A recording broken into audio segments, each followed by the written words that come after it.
Namaste. Welcome to this afternoon's panel, Hindus in Healthcare, Prescribing a New World Order.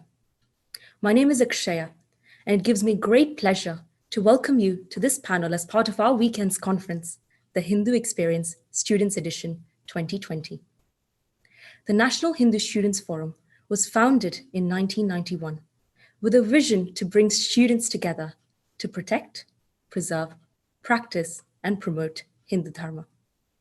Today, NHSF UK societies across the country keep this vision alive. This conference, the Hindu Experience Students Edition 2020, is a celebration of Hindu identity and how dharmic values can be integrated with everyday life to build a better world. This particular panel, one which is very close to my heart, sheds light on a particular sphere that has gained a lot of traction, a lot of attention, especially during the pandemic that we're in. What is it that inspires our two doctors to do what they do? How did they bring their values into their profession? Is there more to influencing the healthcare system that we see, know, and experience beyond just practicing clinical medicine?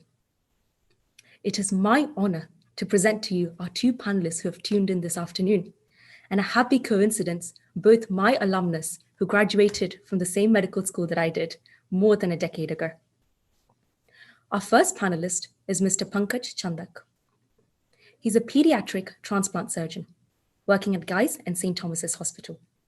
He's done groundbreaking work in 3D printing of pediatric kidneys, which is sitting in the Science Museum in London, actually, and an avid musician, one that I know we'll explore today.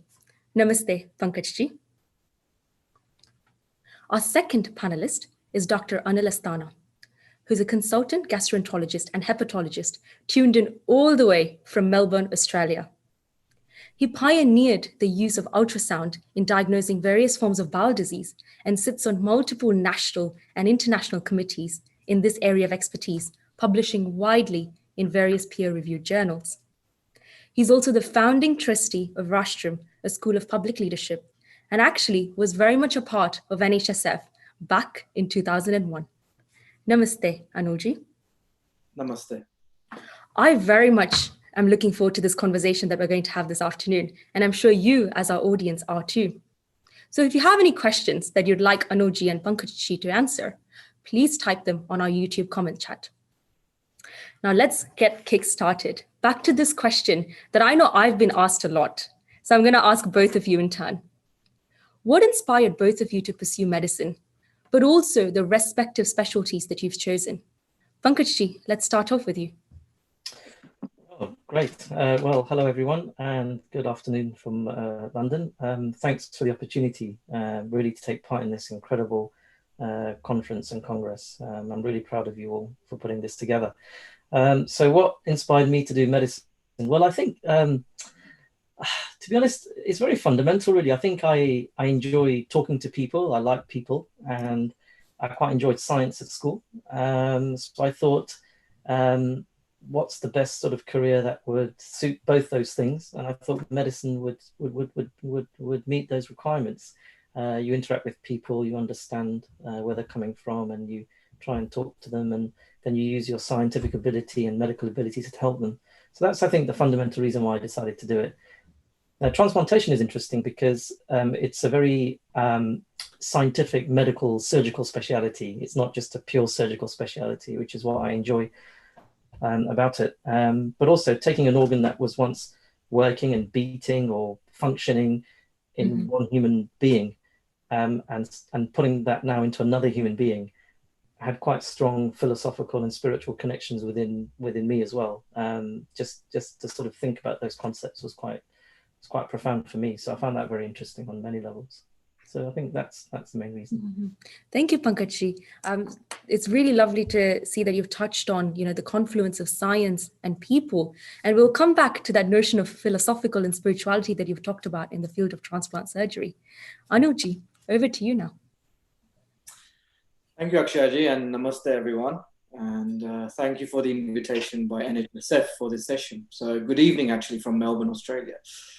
Getting to your question, Akshayaji, there's two parts to what you've asked. So in terms of medicine, I have to say my journey started with a 4'11" Indian lady, my mother, a very simple lady who inculcated from a very young age in me the dharmic values of seva bhav, punya, and seva bhav. So those values of trying to bring nobility to whatever you bring to the table and doing the best that you can. And that probably was not the defining moment in me entering medicine. Similar to Pankaj ji, going through school, my interest in biology, and I think the combining that with the dharmic values veered me and steered me towards medicine. So that was one of my main inspiration. In terms of specialties, I was as confused as you can imagine until 4 to 5 years, even after graduating. At my wedding, my best man had a speech saying, I am 4 specialties in one day. So I am not going to pretend that I knew exactly what I wanted to do from day one. I didn't. But why did I choose gastroenterology? Well, my journey was I did my MRCS in England from London. So I was training to be a colorectal surgeon. And one of my mentors inspired me. And like Pankaj said, he was all like a physician and surgeon all in one. And then when I came to Australia, I saw similar mentors in the field of gastroenterology. In simple terms, I love that gastroenterology is not limited to one organ. You know, we're dealing with the intestines, the stomach. We're dealing with different disease processes, cancers, autoimmune diseases, infections. So I think like our culture, Vasudeva Kutumbakam, it was diverse, unity and diversity. And I think that's what really attracted me there.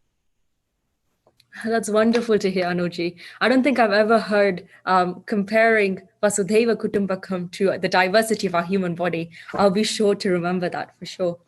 No, thank you, both Anuji and Pankaj. And now let's have a bit of fun where we pick on some of the things you've said for our audience. So, Pankaj, this question is for you. And you very much touched upon, the philosophical and the spiritual aspects that connects you to transplant surgery. And actually, in our upbringing and in our Hindu values, the idea of compassion is something that we see every day. We see in the face of illness, death, and suffering. And actually, you are, directly involved in handling an organ and holding it and transplanting it from death to life. Mm. So how do you reconcile with that idea of compassion, but also not getting emotionally attached to every patient that you have? That's an excellent question, and I think for both me and Anilji, I think that's we can both answer from our own experiences. I think, but I think for me, it's important first and foremost to be compassionate, because that's what we do as doctors. And in fact, I take a lot of inspiration from one of my heroes in medicine, Joseph Lister, who was he was a King's professor. So that's a link to us as well. But he was the founder of antiseptic surgery. But he used to say a quote to all his new medical students that there is only one rule in medicine, and that is put yourself in the patient's place. And I think that's a very profound proverb, if you like, for any doctor, be it the youngest medical student to the most senior professor. I think that's a very important and very simple thing to have in the back of your mind. So I think first and foremost, we have to be compassionate. We have to be empathic, because these are real people with real problems.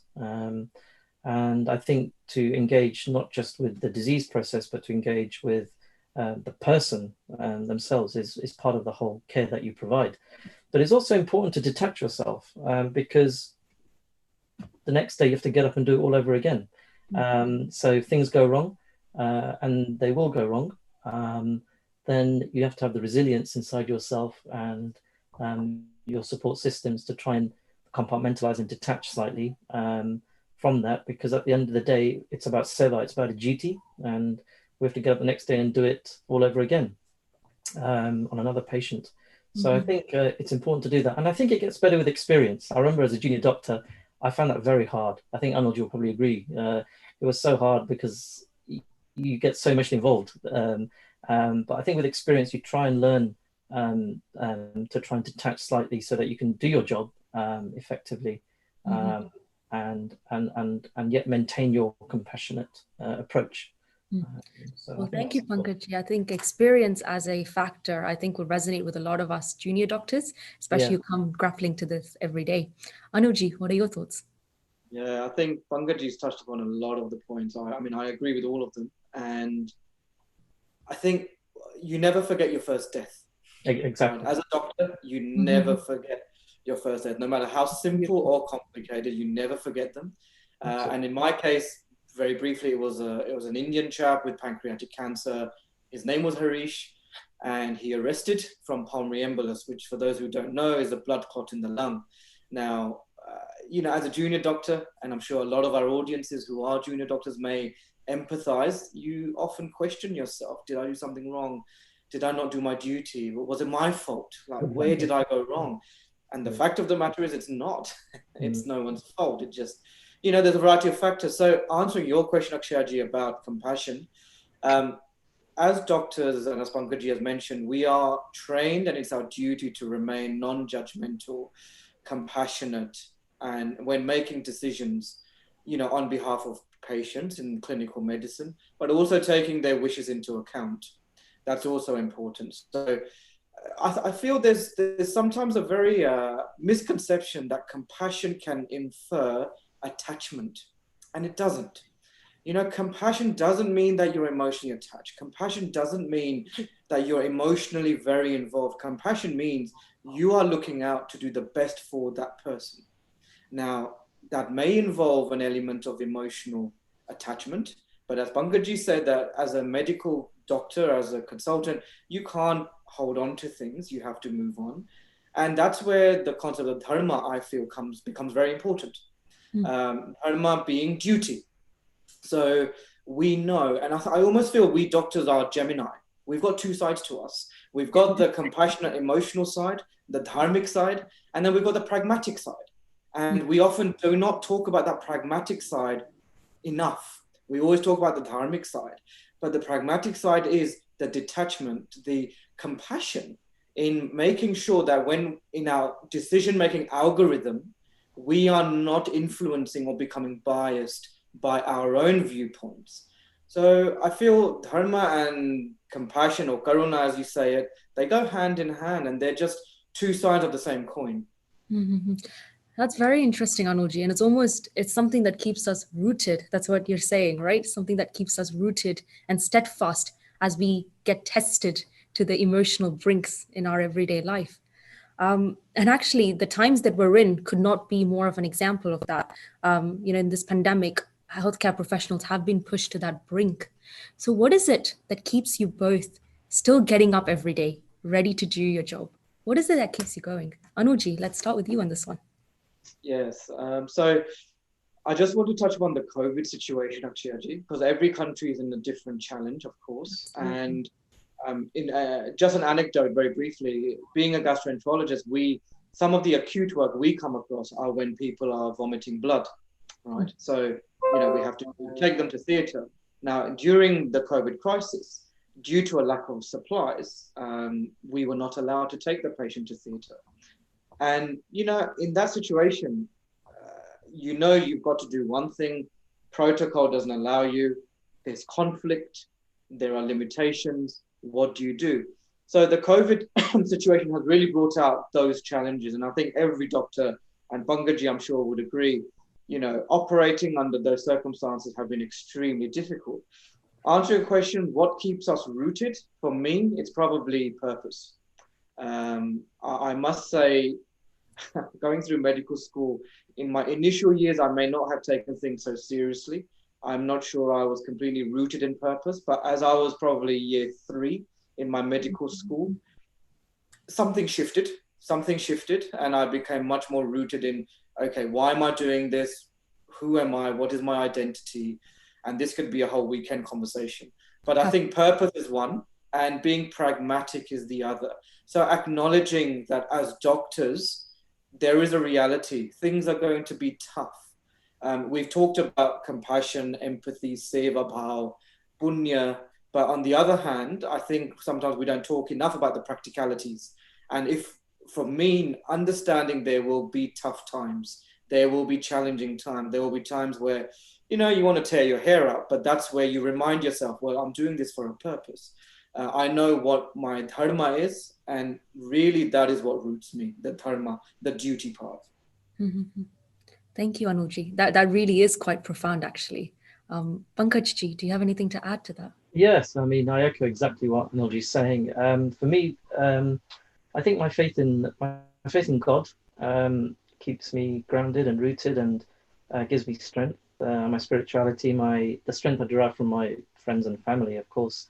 Um, but also, I think for me, um, my patients give me a lot of courage, actually. I mean, especially children. When we do a transplant in a child, I tell you, there's nothing more powerful than seeing a child who's actually ill but still can smile at you, engage with you, and actually give courage to their parents who are also going through quite a tough time as well. And that's amazing to see.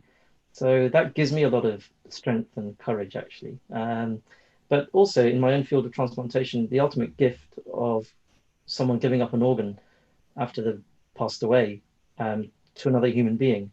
There's a very famous quote in the Science Museum actually by a heart surgeon who says, a heart harvested from one person will beat in another body, regardless of color, race, class, anything.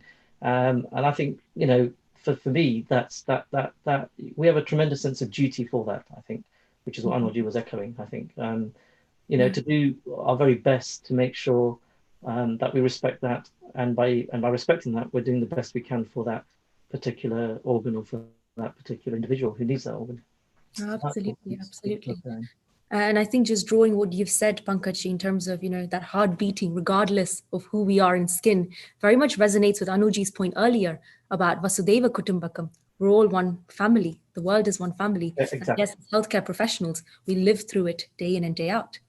Now, I touched upon this slightly earlier, but both you and Anuji are very actively involved outside the world of medicine as well. So, Pankajji, you are a musician and actually have a choir comprised of kids with transplanted organs.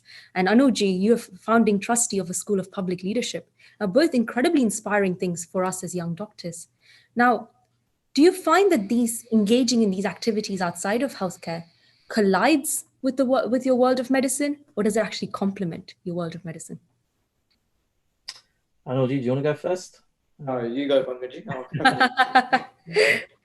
Throw me into the firing seat. Okay, no, it's a very good question, and I think the two exist in complete equilibrium and synergy and harmony. I mean, I don't think there's such a black and white thing as your work life and your outside interest life. I think the two are almost like a painting and a mosaic of colors. It's like a music is a harmony of sounds. So you're right. I formed this choir called Harmonies of Hope of children who've had a transplant, and it's supported by BBC Children in Need, and that stemmed from the work that I do. I wanted to combine music and medicine and give these kids a united voice to sing, actually, and to bring courage and goodwill to other families going through similar problems. So that's one example of using, my sort of work to sort of combine it with my musical interests. I've been influenced by the works of A.R. Rahman, for example, and that also influences my work. In fact, we play a lot of calming music in the operating theatre when we operate, actually. So that helps to, dampen some of the anxieties inside the operating theatre. I don't think they should collide. I think they should be complementary, and actually they should feed off each other. And they should nourish each other, actually. Because one shouldn't see work as work. It should be, something that if you love it enough, you won't see it as work. Absolutely. I mean, we just had a session earlier on creativity and arts. Yes. So to hear that again in the field of medicine is wonderful to see that it actually complements each other. Anuji, how about yourself? Does your work with Rashtram, do you find yourselves having to split your time, or does it actually come together and complement who you are as a doctor? Yeah, look, I think you do have to manage your time well, I have to say. And I certainly wouldn't be doing it if they were colliding. So there's synergism. You, in fact, gain more energy out of it.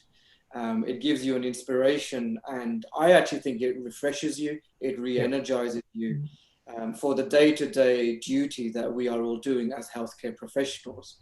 So I almost feel it also teaches you a lot of other qualities. So with my work with Rashtram, it's teaching the community leadership skills, be it public speaking, be it, communication skills, job interview, whatever it is, in any realm of society, academic, social. But what it really highlighted is people struggle. People are struggling. They're trapped in their own bodies. They have tremendous dreams, tremendous aspirations, but there are these practical barriers they cannot go beyond. And we just do not have the mechanisms in place to support them. So when I do that work, it almost reminds me, it almost correlates with the seva bhav, in the day-to-day medical work that I do. So when I'm doing Rashtram, yes, it's not medical, but it's more, it's still seva bhav. That's the spirit with which I see. And I see it as more empowerment than anything else, because when I see people trapped, it does hurt. You feel sorry for them and you want to help them. Yeah. And, I think I believe in sparking that divinity within an individual, each person you touch is a divinity. So if you can rekindle that, and in whatever shape, whatever form inspires you, I would encourage that with everyone. It doesn't matter what realm you work in. No, that's wonderful to hear. Really wonderful, Anuji. I think I'm thinking and reflecting as I'm hearing both of you speak in terms of empowering and using that seva bhav and translating that across not just within healthcare, but in every aspect of our life. And one thing that both of you mentioned. Can I just add one comment, if I may? Absolutely, Anuji. One thing I fell for, and I can say probably in my younger days, is I tried to do too much. I try to do too many things, spread myself too thinly, and often it's sometimes to prove something to myself, sometimes proving to some other people, whatever it is. But one lesson I have learned, and I'm not suggesting I am all knowing, it's just something I have learned, that really be clear on the niche areas you want to work in and just concentrate on that. Go deep in that area rather than trying to do 5-10 different things, because like Swami Vivekananda said, eat, breathe, live one idea. I do stand by that. I think that's a very deep and profound quote of his. You said earlier, didn't you, Anuji? Purpose and pragmatism. So it's very much, bringing the both together to have that focus and purpose.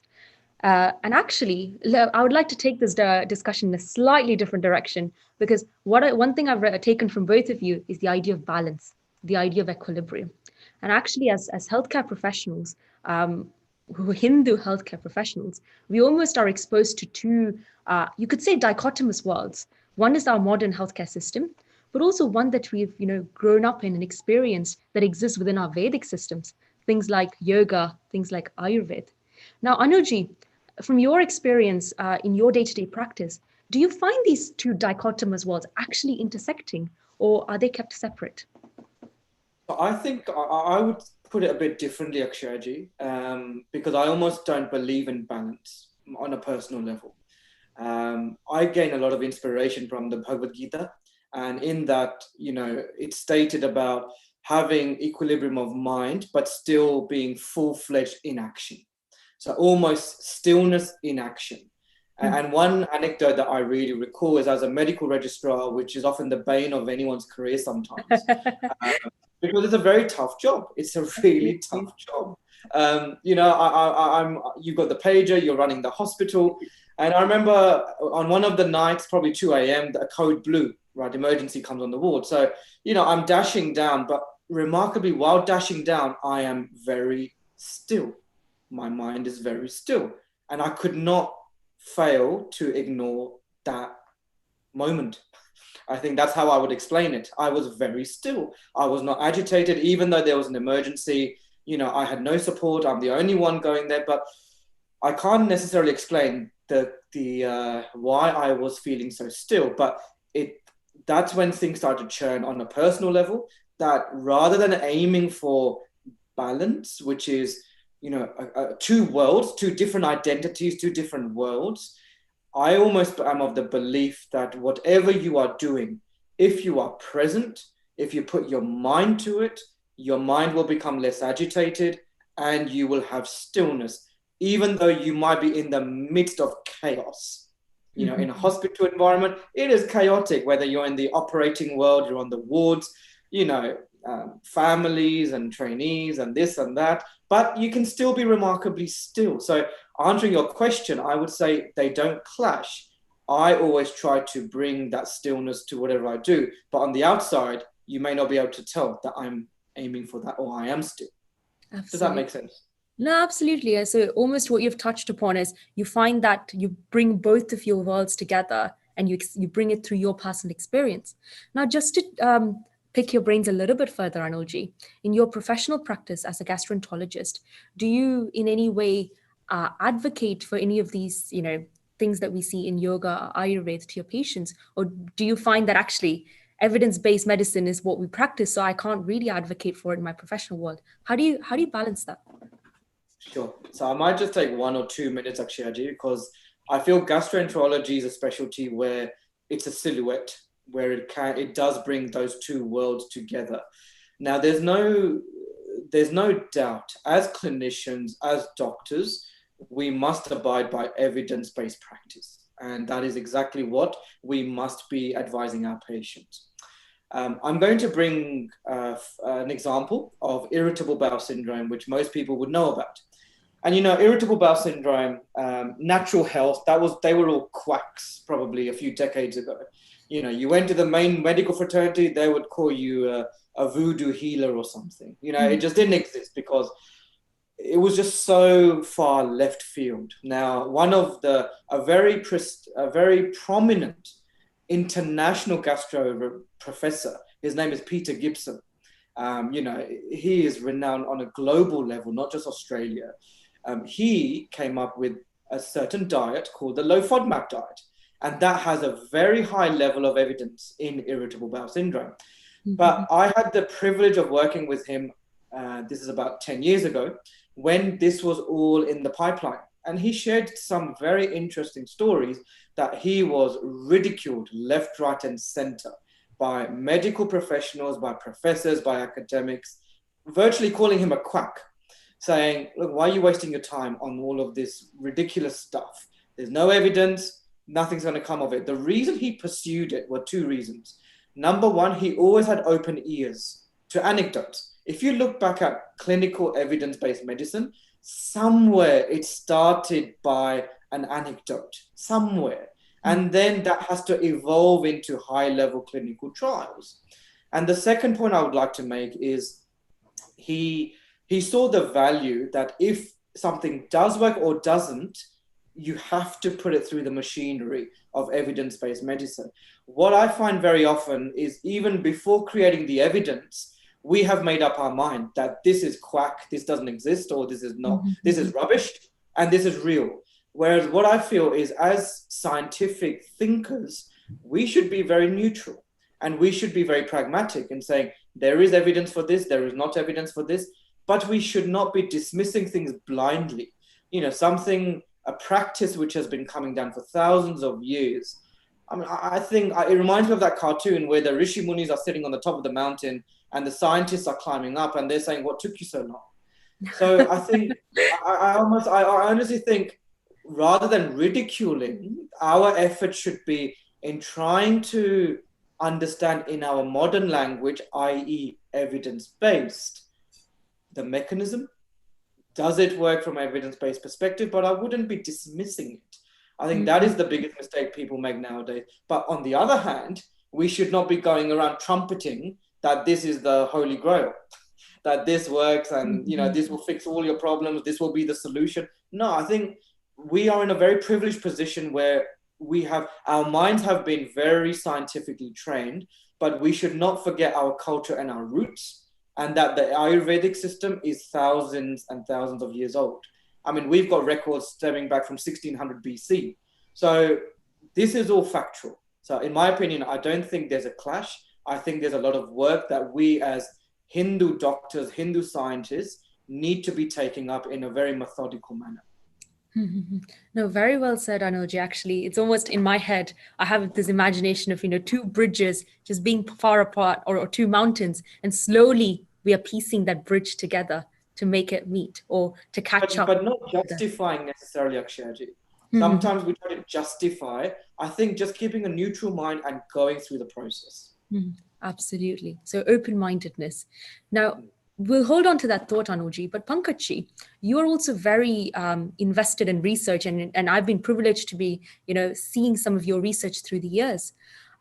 From your experience, when you've done your work with 3D printed of transplanted kidneys, who are the different stakeholders when it comes to research? Who has the key stake in dictating what becomes evidence-based?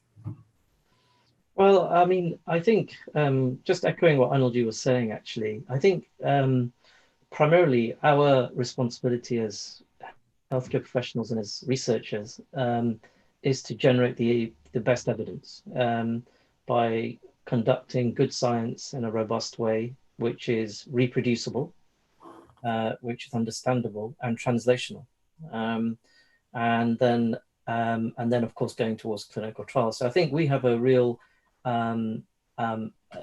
duty, if you like, again, to try and work out what the questions are, what still needs to be answered, where the gaps are in the knowledge in the field, and then try and see if we can progress discovery and try and work out what the answers might be to the problems. And that's not always so simple. It can be quite difficult.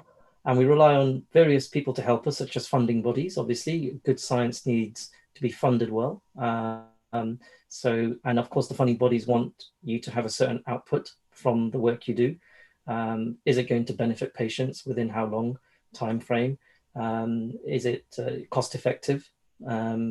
All those concepts come into it, especially with craft specialities like surgery, which requires equipment.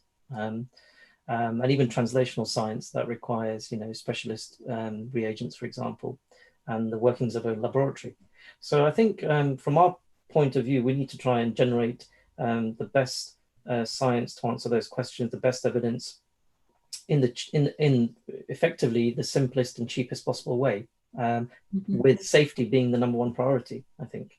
And so I think that's the main fundamental concept, I think, of the research. And of course, you always find that, I think, well, certainly with the work that we've done, is sometimes trying to answer a particular question would lead on to more questions, actually, than finding an answer. And that actually is for me, that actually powers me on more to do more work. And that's very inspirational, actually, because it might lead you down some other unexpected pathway. But those are the main sort of things. And I think, obviously, if you're developing a new drug, then obviously drug companies will be interested in trying to promote that and then use that. But from a doctor's point of view, I think, and a scientist's point of view, I think it's important for us to identify what the problems are and try and deal with the methodology to try and implement that work. I think that's the primary aim that we should do. So almost establishing curiosity, asking those questions. And Pankaj, you almost touched upon the fact that healthcare in itself is what we see as medicine. It's just the tip of the iceberg, and so many stakeholders are involved in it. And my very last question to you, Anuji, here is, earlier you talked about us as Hindu doctors having this responsibility to now take it in the next generation. So what does that look like? We are in a conference talking about Hindu identity. And in this sphere, and in terms of reconciling our two worlds, what is our responsibility as Hindu healthcare professionals of the next generation? Well, thank you for such an easy question, Akshayaji. I guess I'm reflecting on my own personal journey. Being born and brought up in the UK, graduating from King's, and then migrating to the other end of the world in a different healthcare system with, no contacts and really starting out from scratch has been quite a struggle. And there's a relevance to why I'm sharing this to your question. When I look back at my experience, what I've learned is our journey as doctors is very difficult. It's very difficult. And often what people see is the tip of the iceberg.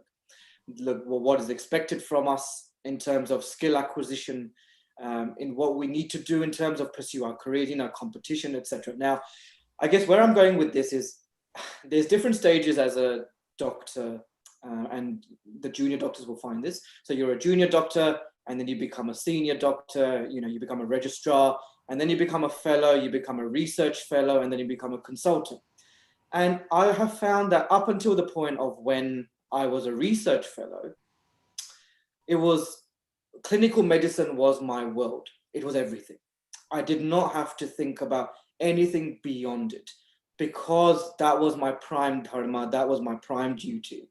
And that involved a lot of scientific work. Now, becoming a consultant was almost a bit overwhelming when I initially became one, because the floodgate had opened and I found that people then started to pursue different careers within healthcare. So clinicians would, consultants would continue their clinical medicine, but some would then go into governance, hospital management for part of their time commitment, and the rest they would do clinical medicine. Others would become scientists as well as clinical medicine. Others would become advocates. So answering your question, I think as all of your audience go through this journey, I would encourage them to be very conscious of what attracts them, what interests them along that journey. Is it academic research? Is it the governance side? Is it public advocacy, public health? In the ancient Vedic times, the Ved, their duty wasn't just treating patients, it was also to educate the public on health, what we call public health today. And that is a whole different realm of healthcare, which as clinicians we often overlook because we are engaged in clinical medicine on a day in, day out basis. So answering your question, I would say, understand what interests you along the journey. As Pankaj has touched upon, there are various ecosystems within the healthcare. So when you talk about stakeholdership, you've got to understand which ecosystem are you talking about. Are you talking about research ecosystem? Are you talking about policy making ecosystem? Are you talking about the hospital management ecosystem? But ultimately, there are some jigsaw pieces which traverse all of them, and they are clinicians, fundraising bodies or whoever are the funding bodies, and the policymakers. And answering your question, as Hindus, I feel we should be striving to be leaders in whatever field we choose to take, be it a scientist, be it a policymaker, be it in governance. I feel we should really intensely be ambitious and be at the forefront of our career, because that is the main way we can make an impact. That's my honest opinion. What a lovely way to bring this session towards the end. Choose what interests us. Find yourself which ecosystem interests us and be a leader in that ecosystem. Be a leader in that very jigsaw puzzle. I think that's given a lot of food for thought for all of us tuning in, especially myself as well. So thank you, Anuji. I know we could continue this conversation for hours on end, and hopefully we can do after this webinar as well. But time has come to an end today. But there's one question that I'm sure our audience are intrigued by, and something that our young medical students are tuning into and asking. So very, very quickly, if there's one tip that each of you would like to leave our medical students with, what would that be? Pankaj, let's start with you. Oh gosh, you're asking us to summarize something very. Your top tip. The top of my list is probably be kind and never stop asking questions. Be kind and never stop asking questions. Thank you, Pankaj. Anuji. I would suggest have courage. Always have courage to ask the difficult questions, to pursue a path less trodden, even within healthcare, if required. It comes with courage. You don't need to justify yourself. You don't need to be fearful of anyone. Just have faith in yourself and have that courage. Exactly. And echoing that, I just want to say some of the greatest people in medicine and surgery and science have always faced difficulty. Alexander Fleming, Joseph Lister, Marie Curie, C.V. Raman, they've all faced adversity. What we're just seeing is the tip of the iceberg, but beneath that, and I think it's the journey that defines you, actually, rather than the end result. Absolutely, Pankaj and Anuji, thank you. So courage, being ready to set foot in this journey that we have the rest of our lives to undertake on. And something that we've started this conversation with is taking our values and taking our dharma along that journey through this journey of healthcare. Thank you very, very much, Anilji and Pankajji, for this insightful conversation. I certainly have taken away a lot of food for thought, and I'm sure I will be coming back with more questions and more insights, as will our audience as well. Thank you once again for joining us. And as our audience, we hope that you enjoyed this session. Pankajji and Anilji are two of my personal inspirations, and I'm sure has served as inspirations for those of us entering this healthcare profession. And, a simple Google search can talk about, their achievements that they've done across their healthcare, but also how they bring their values into the healthcare system, something that this panel hope to tackle as Hindus in healthcare, prescribing for a new world order. As mentioned at the start of this session, this is just one session hosted by the NHSF UK Hindu Experience Students Edition. So do join us throughout the weekend for more panels, workshops, and spotlight conversations. Please visit our website, www.nhsf.org.uk/these, T.H.E.S.E 20, to see what else we have coming up today. I thoroughly enjoyed this conversation and I have taken a lot from it today, and I hope you as our audience did as well. Pranam and Namaste.